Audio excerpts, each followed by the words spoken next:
This is the steering configuration you'll be using for the duration of this study. Steering basically is keeping the ship pointing in the same direction. You will be using the wheel in front of you to control the movement of the ship.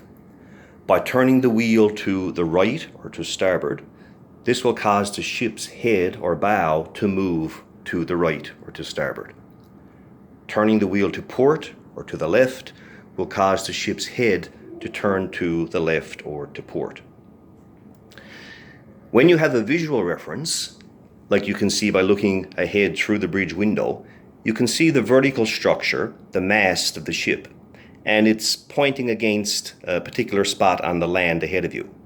So one way to steer is to keep the mast pointing at the same piece of land or reference mark that's directly ahead of you. When you do not have any visual reference, you must rely on your compass. So looking down at the steering stand in front of you, the compass is divided into 360 degrees. 000 would represent north on the Earth's surface, 090 would be east, 180 would be south, and 270 would be west. The course or heading of this ship right now is 325 degrees. So it's roughly towards the northwest, between north and west. And your objective would be to keep the ship heading in that particular direction, or whatever direction you're given to steer or to keep track of.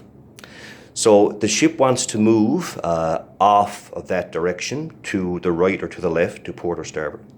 And it's up to you to use the wheel to keep the ship heading in that one particular direction, in this case 325.